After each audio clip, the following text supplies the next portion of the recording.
You are listening to the Amoda podcast. In this series, Amoda explores her essential teaching through conversation and excerpts from interviews and events. To find out more about events and to sign up for her newsletter, go to www.amodamar.com. Please subscribe, comment, and share if this podcast moves you. And if you feel called to donate, please go to the website. Thanks for listening, and we hope you enjoy.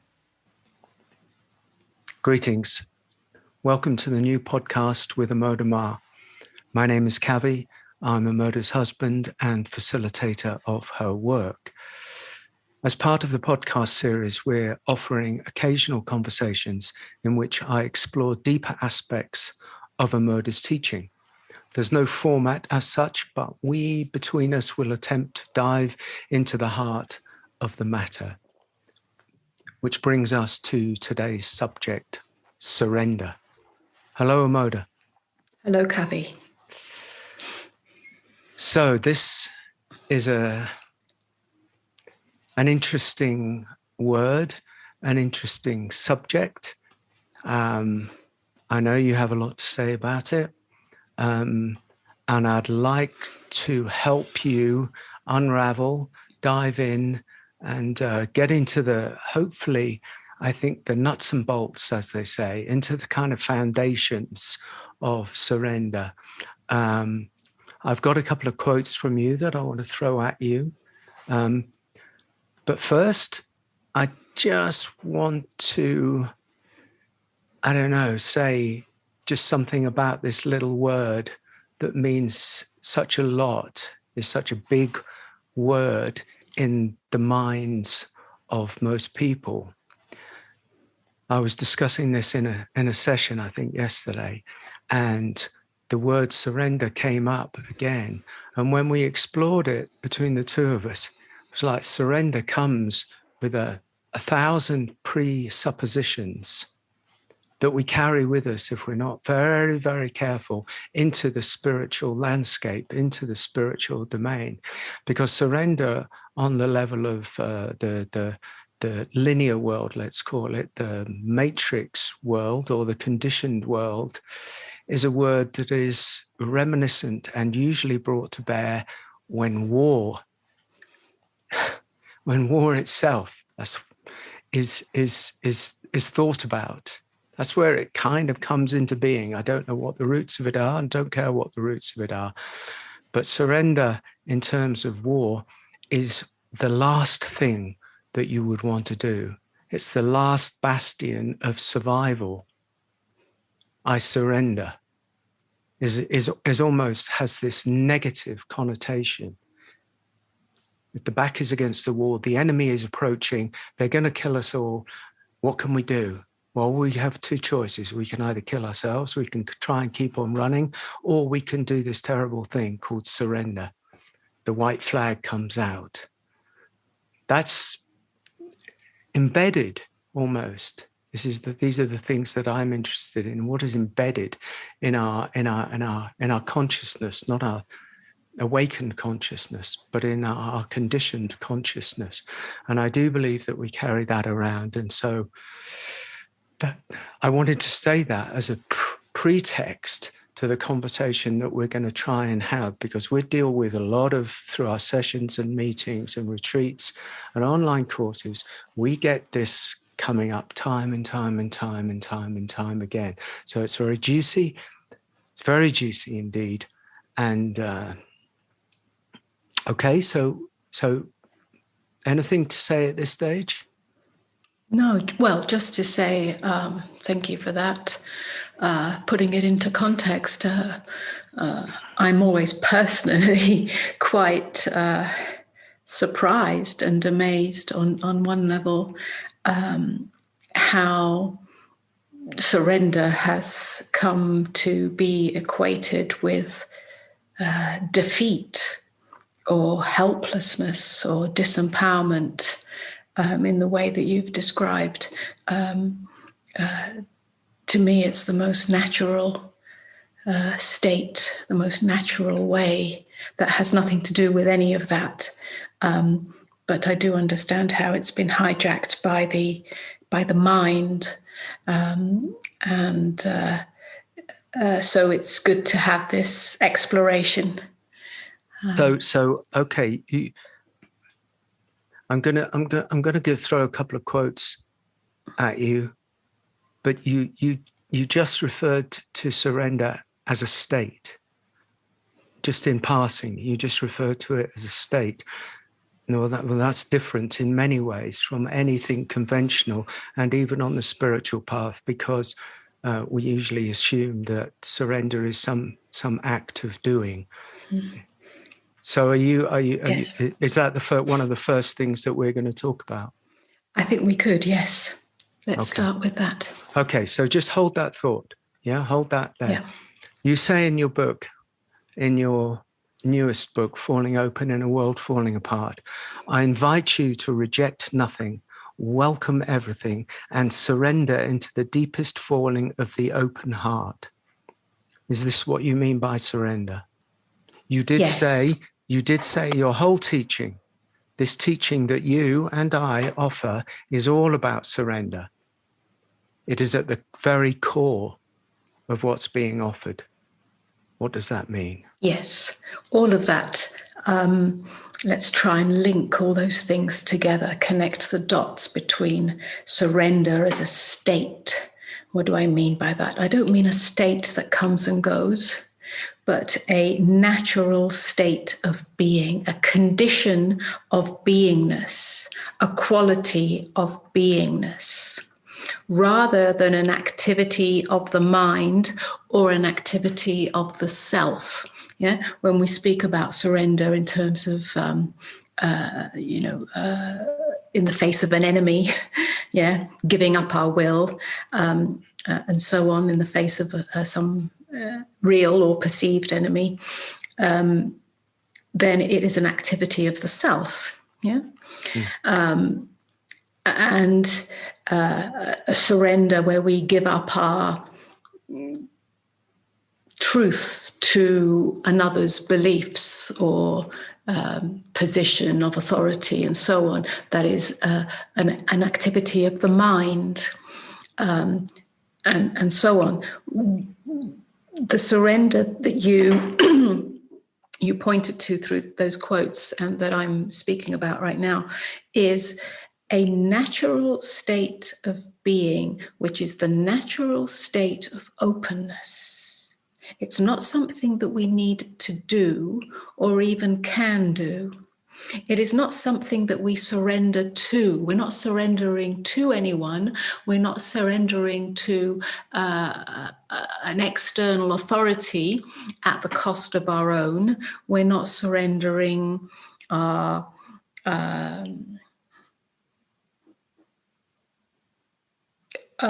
truth. Yeah. We're not surrendering our will. Yeah? But it's simply a realization.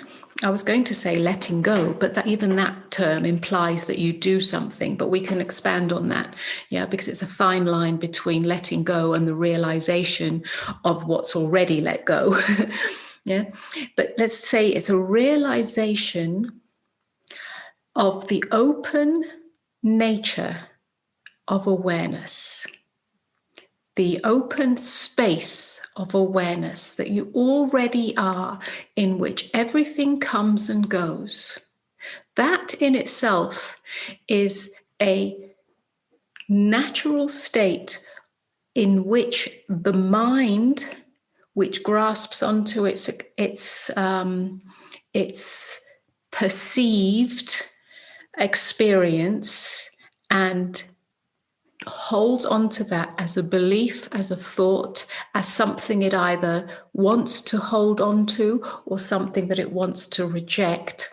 It's a surrender of that mechanism of mind. You could say it's a letting go of that mechanism of mind. So we're surfing the edge of seeing that the mind is holding on to experience, either rejecting it or trying to hold on to it and not letting it go. And in seeing that, there's the possibility of relaxing into the open state of awareness that is already here. And that in itself we can call surrender. It seems like we're doing the surrender, but it's simply a realization of the surrendered open state that's already here. So what it's not object defined. So there's no subject and object. This is what you're pointing to. So the I, not consciousness itself, but actually the small self, let's say, yeah, the one that's habituated to this world, the one that most people on the awakening path are seeking to get rid of. I didn't want to use that term, but seeking to either understand, mitigate, get rid of, transcend, whatever it is, coming upon this notion of surrender.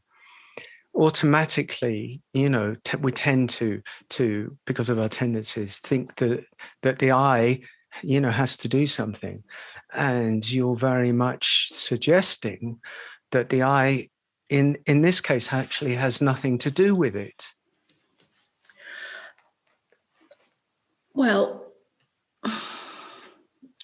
when we say that the self, the I, the self, I call it the me, to differentiate from the I that is the I am, the witness, the witness, I am, the state of being. But let's call it the me or the small self. When that small self, the me, which is driven by the mechanism of seeking mind, seeking to own its experience or reject its experience. The cycle of craving and aversion. When that self believes it can do surrender, either to get to a place of peace or to get to a place of transcendence or to get rid of itself, when that self believes it's the doer of that surrender, we're stuck. It's stuck in a kind of like a cog in a wheel that can't move. Because that's not the place where surrender takes place. It first of all, it's not about getting to a destination. It's not about getting rid of pain or moving beyond it. It is simply for its own sake.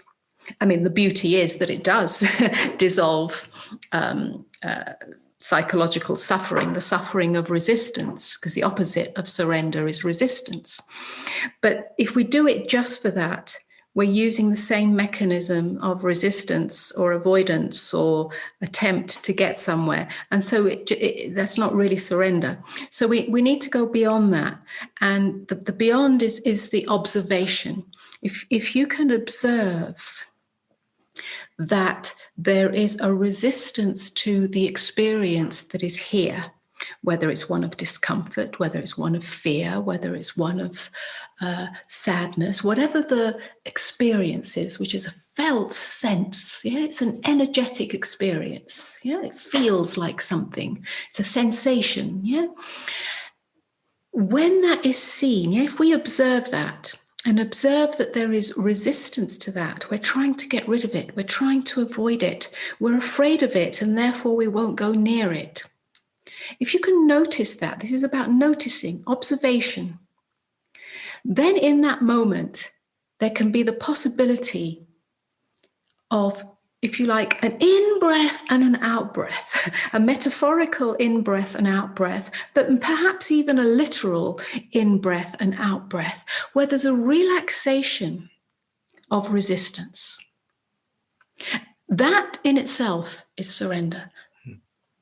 It's the surrender of mind that is trying to control experience or resist experience or change experience.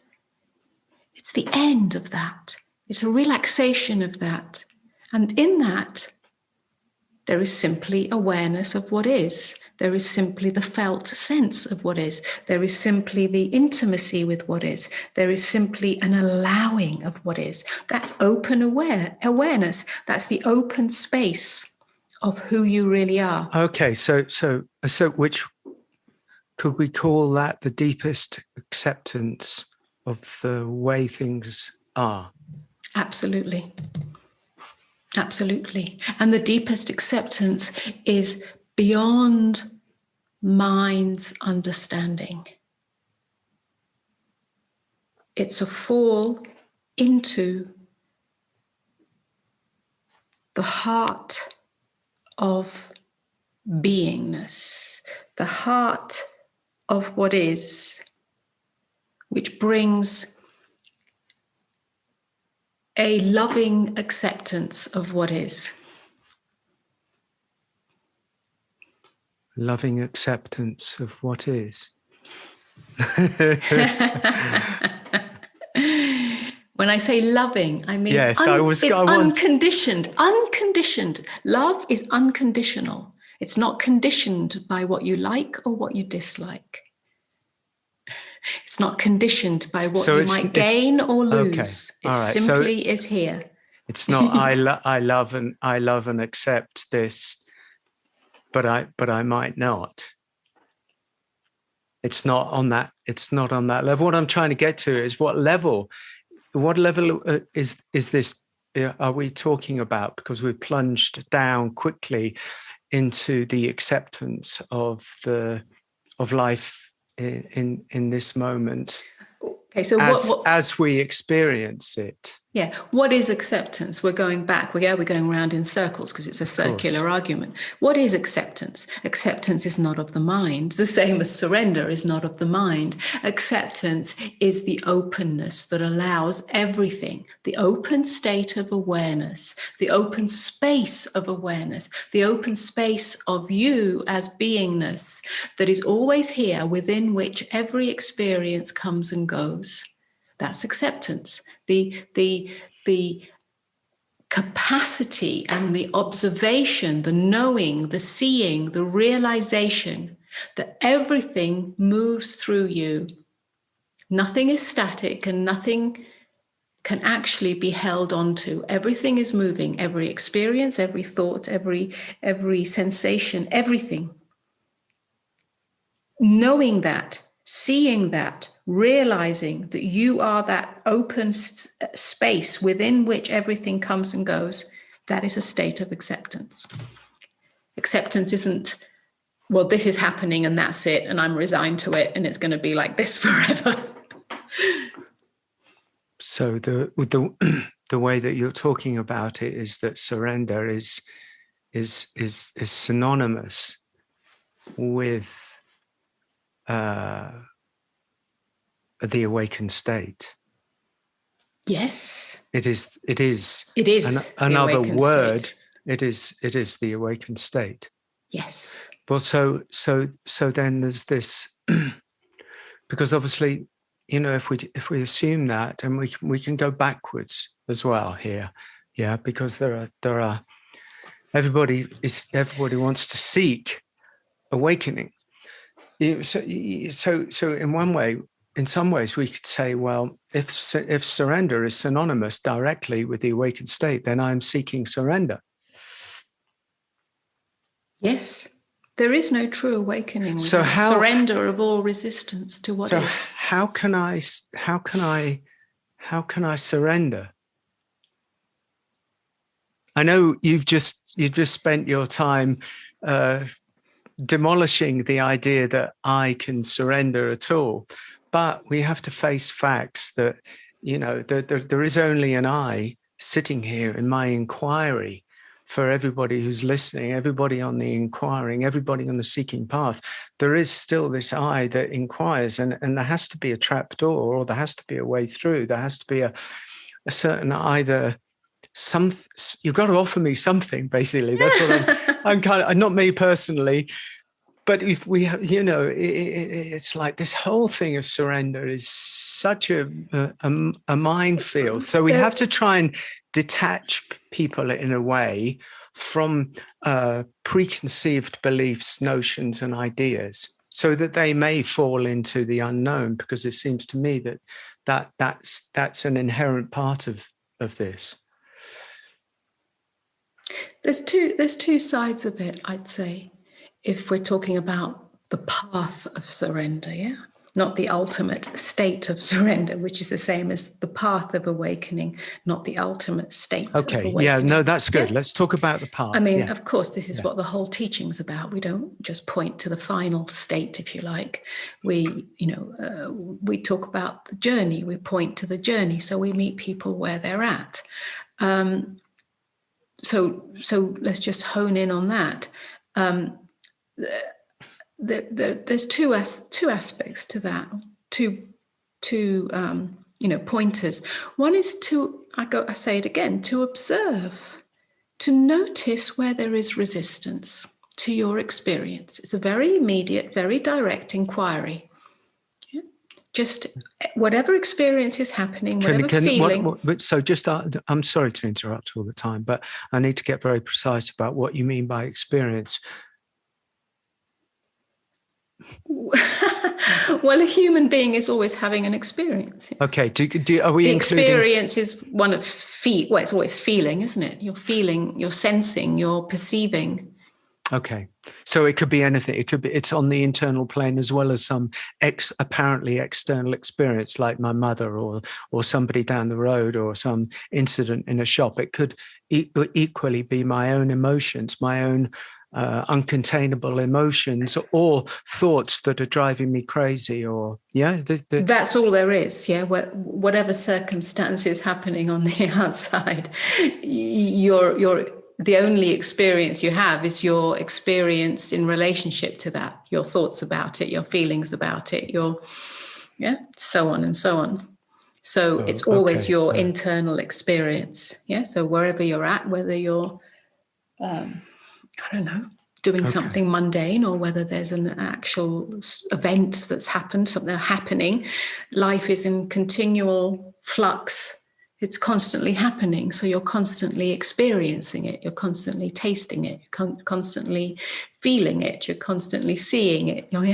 So in that experience, you may notice that there are times when you are quite relaxed and it's just happening and it's all flowing in some way through you.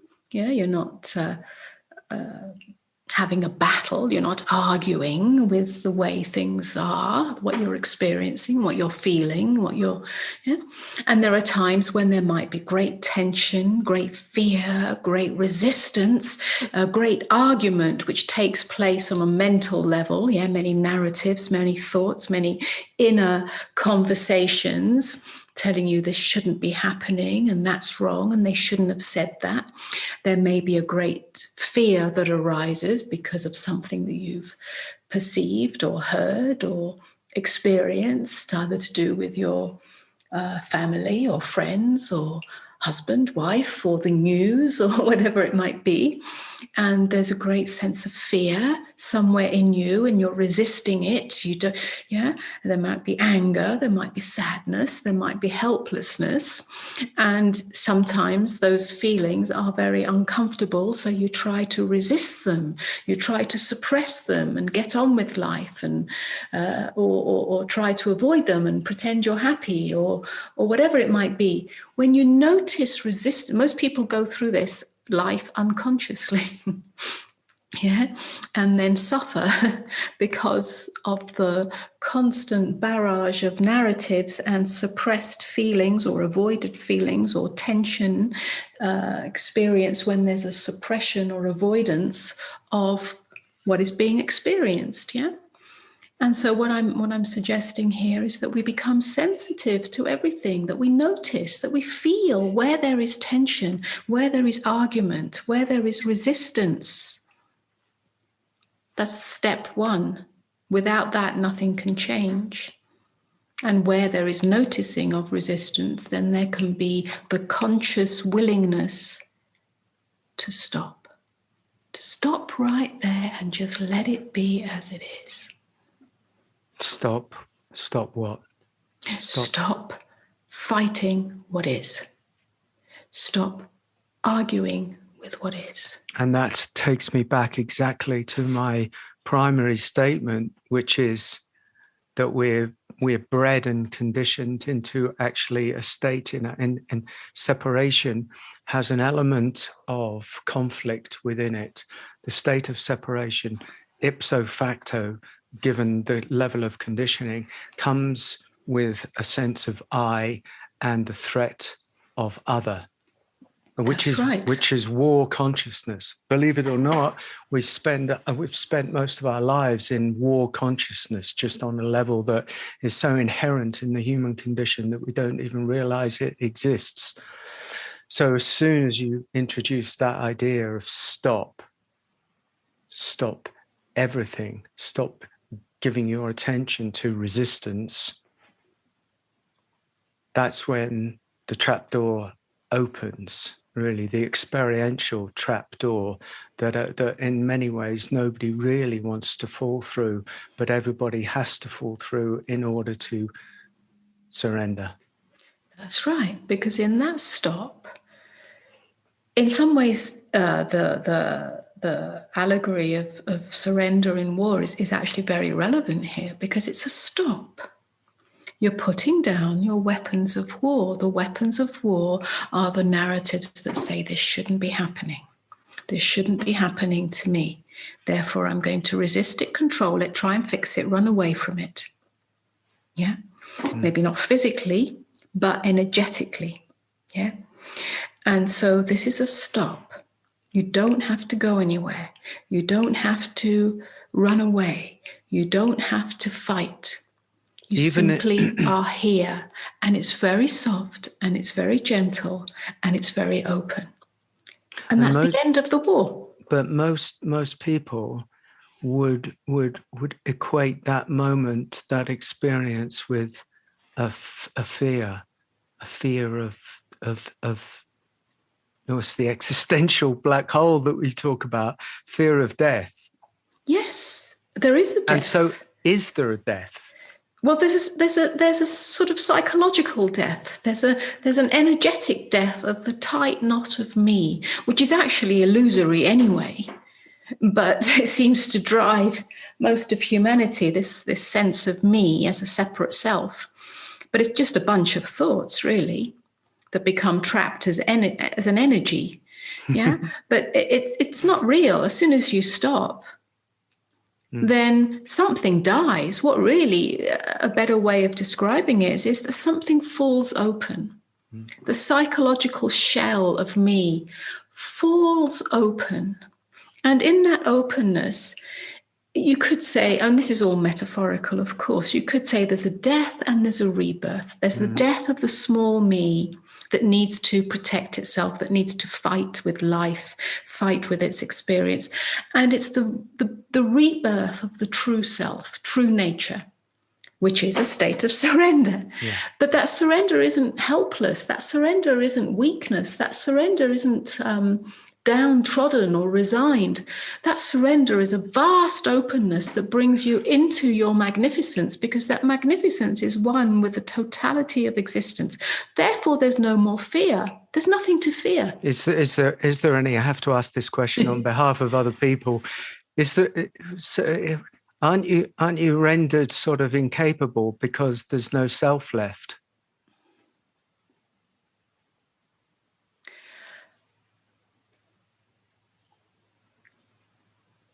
you're you're rendered incapable on the level of the self that believes it has to be in control.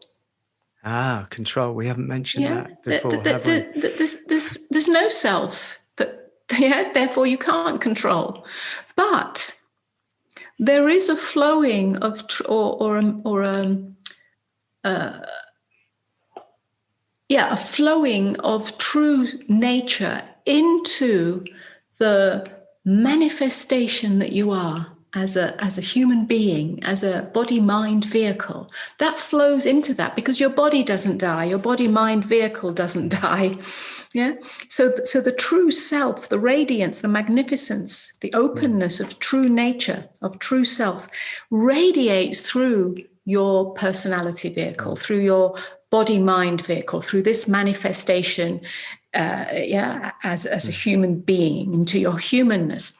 And I can't remember your original question, Kavi. Something to do about, does it render you incapable? Yes, no, yes. It renders you incapable, on the small self level, because there's no more small self, but it renders you, I'm going to say it again, into your magnificence, because your magnificence is the end of fear, it's the end of separation. Okay. Therefore, life is no longer a threat. Okay, so I've got a little branch out question here, because we mentioned the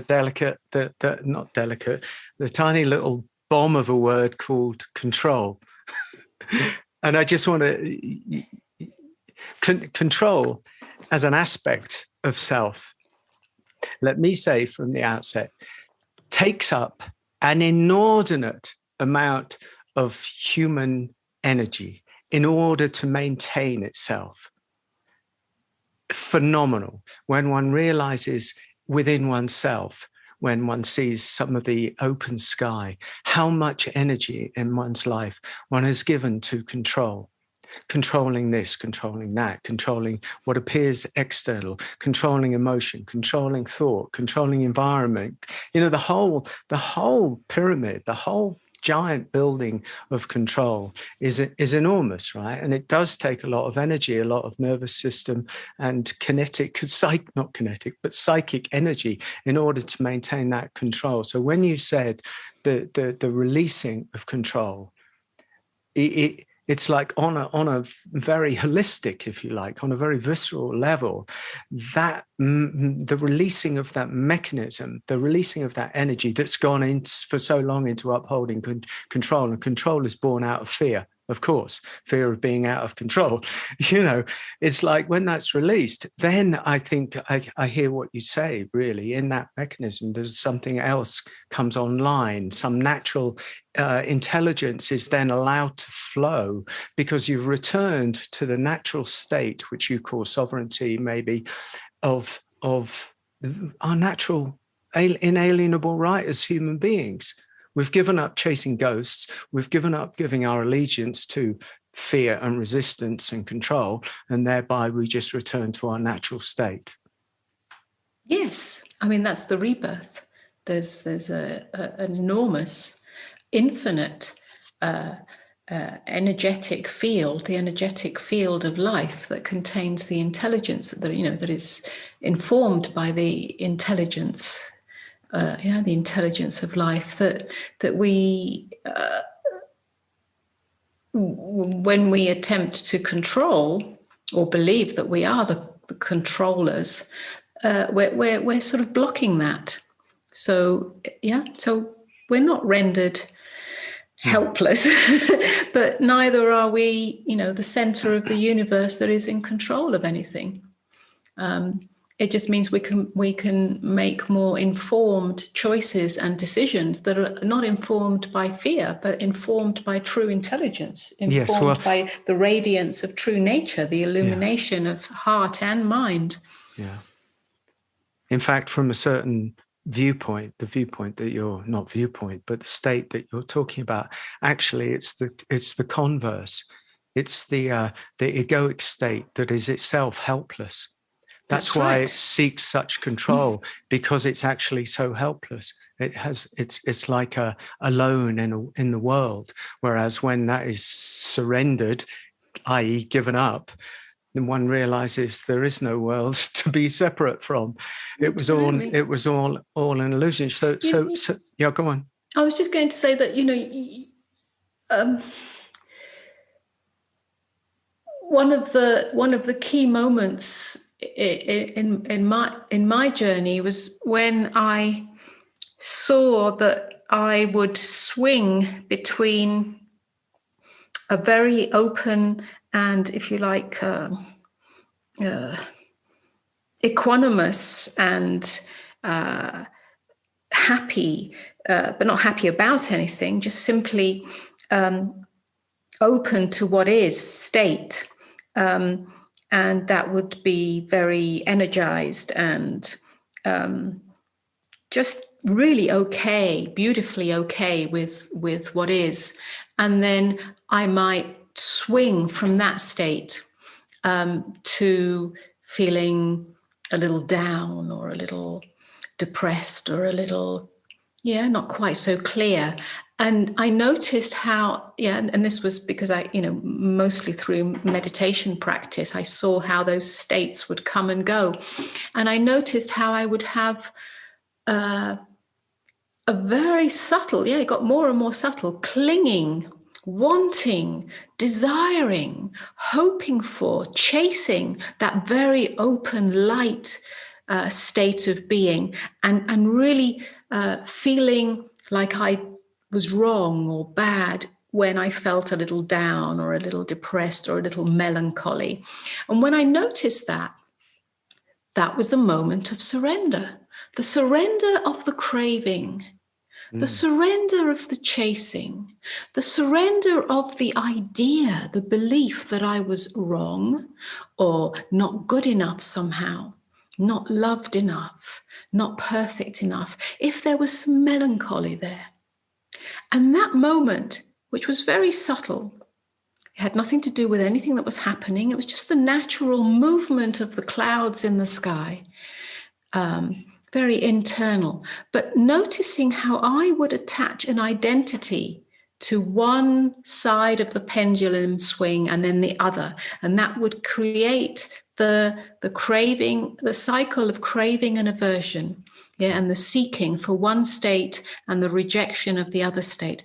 When I saw that, there was the surrender. The surrender was just simply not giving any importance to that seeming movement, that pendulum swing, and in not giving it any importance and in not deriving myself from it, not believing I was good or bad one way or the other, something dissolved. The dichotomy itself dissolved. And so I'm just giving that as an example of what surrender is. I wasn't surrendering to anything. It was no big deal, it's actually very natural. So the surrender, as far as I understand you talking in this context, was the end of the pendulum swinging, the incessant dualistic pendulum swinging from good to bad, or I like this, I don't like this, or this is too uncomfortable, I need to move away from it, or if I have this, I'm going to feel better. All of those, that whole mechanism comes like a grandfather clock with its swinging thing, just eventually at some point comes to the center and goes stop. That's right. And that stop is neutrality. Yes. I mean, it's not a neutrality that makes you distant or cold, but it's just a neutrality that brings you into a deep acceptance of what is. Okay, because you are not this and you are not that. You are not the feelings that come and go. So I'm going to ask a question about the world before we sort of move on a little bit, because I've got some questions from people through Facebook that I want to ask you before we wrap up, because we've done quite a lot of time already. That sounds wonderful. And the difficult question in a way is, what about, about the world itself, the world of form as we're encountering it at the moment. Surely the world needs as many people to help it as possible. How can I surrender to what is, to the state of things as they are? And if necessary, does that mean that I have to just let go of the world? But we've got crises, we've got a climate crisis, we've got this crisis, we've got that crisis.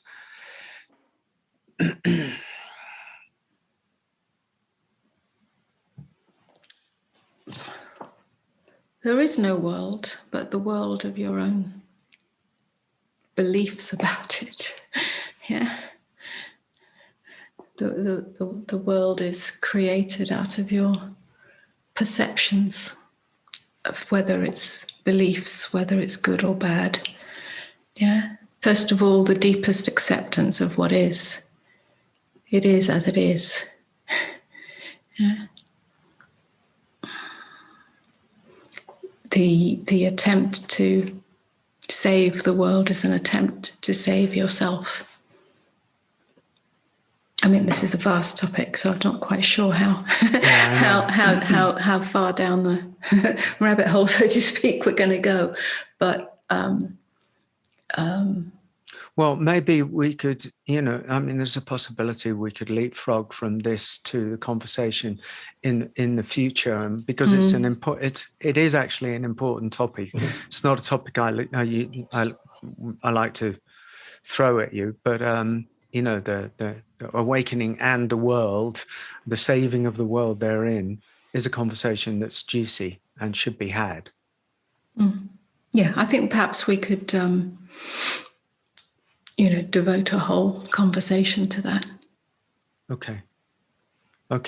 In that case, let's do that. But do you mind if I throw some quick fire, or maybe not quick fire, questions at you that arose from people on Facebook? Let's try. Okay. My question is, when we surrender, and some of these have been answered anyway in our discussion.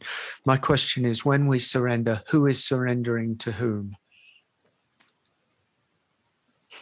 Well, we have answered that. Hopefully, we've cut through that. There is no who is surrendering to whom.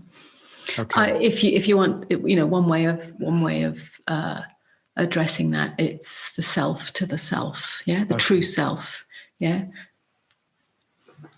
Yeah, you're meeting yourself as true nature. Yeah, and because we live in a state of separation, most of humanity, or a state of non-realization of true self, then it's like a meeting with that self. Okay. So, I mean, again, it sounds as though when an abiding in a deeper state happens, then the notion of surrender, or the surrender becomes a natural outpouring of that anyway, because, as we said, it's equanimous with the awakened, the deeper state. Yes, I mean, the whole question of who comes to an end. Yeah, the whole question of subject and object comes to an end. That's what I said. Yeah. So can I just, before I'm sorry, I've got so many questions. We talked just a little bit ago. Is this path of surrender an ongoing path, or is it a destination? I know we said it was a destination, but is there a holy grail of a destination, or is it something that we can do consciously all the time? Is it something that we need to save up for the meditation cushion, for instance? All of those. Well, we definitely don't have to save it up for the meditation cushion. We shouldn't save anything up for the meditation cushion. It's an ongoing observation or vigilance and willingness in every moment. Okay. That's the only true path of awakening. What was the other part of your question? Is it a destination, or is it? That's it. Well, I'd say both. I mean, nothing is a destination, but it is. It's like once true nature has been revealed or realized, you don't have to keep returning to that realization. Right. It is who or what you are naturally. Yeah. But of course, the human experience, but just being alive in the human experience means that certain events that happen in your life may be quite unwelcome at times. Something sudden that happens, something unwelcome. And so then, of course, the refreshment of the revelation is brought to the forefront. But it's not the event that we're being asked to accept, although that's included. It's your feelings about it. Yeah. Something bad may happen. You're in an accident, or you lose your partner or your beloved pet. Well, of course that's painful. Of course that's a huge loss. There'll be heartbreak and grief. But it's your feelings about it that you're invited to accept. What does that mean? It means if there is incredible brokenness and tenderness and heartache, well, that's what there is. Yeah, it's the bare bones of reality. Yeah. So it's actually the bare bones of the human experience. Absolutely. without identification, or without finding the divided self or the separate self within it. That's right. You're not bad, you're not wrong, you're not unspiritual. Neither do you have to make a drama out of it, or a poor me out of it, or another narrative out of it. But there is the bare, direct, raw experience of what is. But that what isness keeps on changing. It's never static. It's constantly moving, just as the clouds or the weather moves through the sky in every moment. It's never the same. So, okay. Yeah. Wow, that's very interesting, because then surrender is not a fixed state where no feelings are had, or no movement. There is still movement in the surrendered experience. Absolutely. It's because there are these tendencies to think that I've had a taste of surrender and it was really good, or I felt great about allowing things to be as they are, which is one statement that we kind of hear. And then the next day or the next week, the parents have called up, or some terrible thing has happened. And it's like, oh God, I lost my surrender. And therein lies the problem. Because people tend to think that they've either lost the state of surrender and now I need to get it back. That's right. The invitation here is not to create an object out of surrender. Oh, yeah. Yeah, it's not a perfect state of happiness or a perfect state of peace. It is simply the open awareness in which everything moves. And we can be, if you like, rooted in that, which does bring a peace, but it's not the peace that becomes an object in our minds, an imagination of a perfect destination. Wow. Okay. Beautiful. And most of our questions have actually been answered, I think, certainly on the level that we like to speak to them at. But there is a good one here that I want to throw. I don't know how you're going to deal with this. Since God has created all that exists, so all that exists is already surrendered to God by default. It looks to me that this second stage of surrender we're looking for is an illusion. It's like we're trying to reach who we are, but in the first place, we are already who we are by nature. Yes, let's just stop there. Yes, that's what we're saying. You are already that. Yes. Yes. Because the only presence that exists is God. So who is going to surrender to who when all is one? Yes, exactly. Exactly. So all this is the realization that all is one. Yes. And Surrender. in that realization, that's the end of surrender as a doing, as a getting anywhere, or as a division between subject and object. Mm. That's the truest definition of surrender. Yeah. However, the realization of that as a almost a philosophy or a theosophy is one thing, and as it filters down into the human experience, that's where the rubber hits the road, because that's when we're called to surrender as an active daily experience.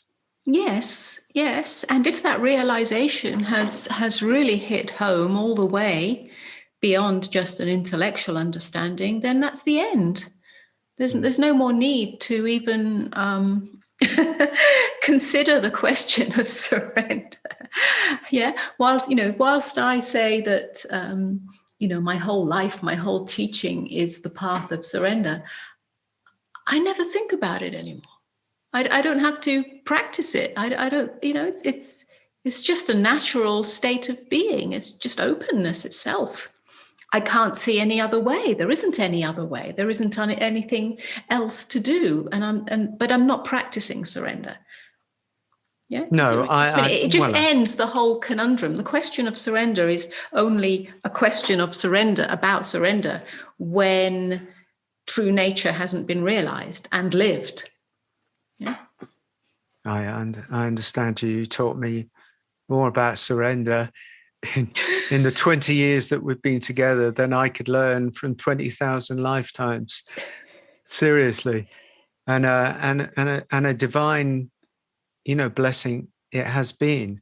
But that there has been, I must admit, a struggle, in those 20 years of the self, the small self that wanted desperately to survive and control and was afraid of its own demise, that turned out to be a wet blanket, not a huge explosion that I thought it was going to be. And so there was a death into surrender, into the surrendered state. So we don't talk about surrender at all. We just sort of live in a very ordinary surrendered state. I would think. I would just simply, again say that it's truly the end of resistance to whatever is in your field of inner experience, in your landscape. And mostly when there is the end of the end of resistance, it means that your inner landscape is not filled with narratives. About your experience. So the end of the story, yeah. It's the end of the story, which means there is a clear open space. And in that clear open space, then there is the rise and fall, the movement, the peaks and valleys of a felt sense, whatever that might be. But mostly it's clear. It's like the clear sky. But in that clear sky, there may be rain, there may be an occasional storm, there may be this, that, the wind, the breeze, but none of it is a problem. There's no problem. and so I think we're going to have to conclude with this. But what strikes me is what you've said, which I don't think we've talked about, is how incredibly actually intimate surrender is, because it's easy in these circles or these conversations to have it as an overriding, abiding kind of state, but actually from what you've said and my experience of you and what we've done and everything, is that actually the surrender state is actually deeply intimate, a deeply intimate relationship between oneself and the universe, oneself and God, oneself and one's experience. Yes. And you can say that's the end of separation. There is no life outside of me happening to me. I am life itself.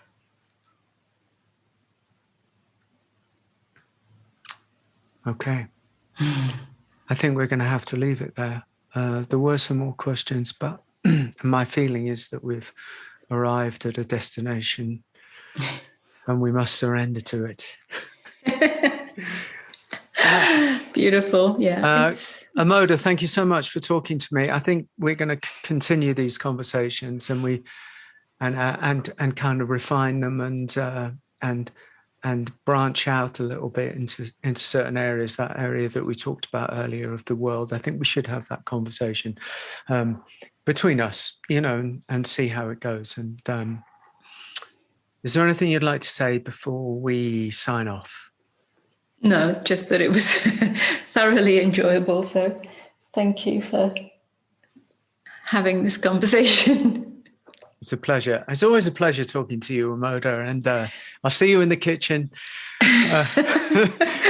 And for anybody who's listening, just, if you want to check out our events, come to our events. They're all online. You'll find us on www.amodamar.com/events. And if you want to dive deeper and explore, you can always do that. You can come to sessions with Amoda or sessions with me if you want to dive in a bit more. But we hope you enjoyed it.